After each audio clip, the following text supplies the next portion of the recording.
North Korea unveiled its first operational tactical nuclear attack submarine, state media said on Friday.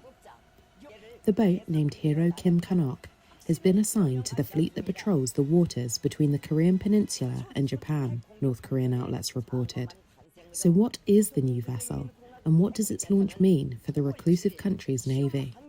In a speech at the sub's launch ceremony, North Korean leader Kim Jung Un said it would become one of the main, quote, underwater offensive means of the naval force. North Korea's navy has historically been dwarfed by its land forces and overshadowed by its rapidly advancing ballistic missile program.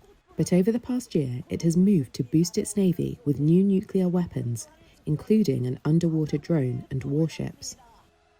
Analysts say the new vessel appears to be a modified Soviet-era Romeo-class submarine, which North Korea acquired from China in the 1970s and began producing domestically.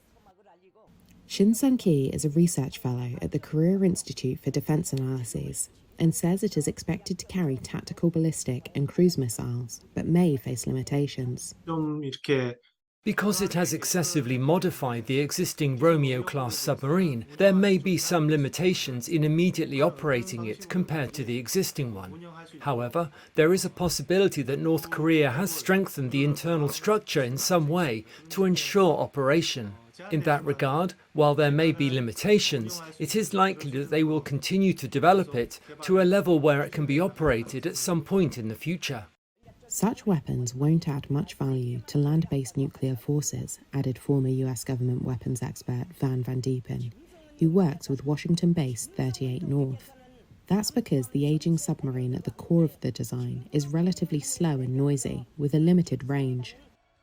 Combined, these factors mean it may not survive long in a war, and would be vulnerable to anti-submarine warfare, he said. South Korea's military said that the submarine didn't appear ready for normal operations, and that there were signs North Korea was attempting to exaggerate its capabilities. North Korea's navy has about 470 surface vessels and around 70 submarines.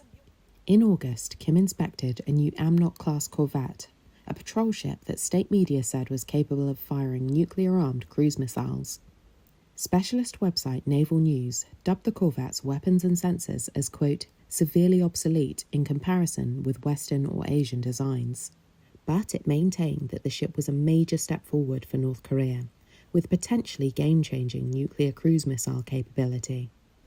And back in spring, the Navy tested what it called a, quote, nuclear-capable unmanned underwater attack weapon.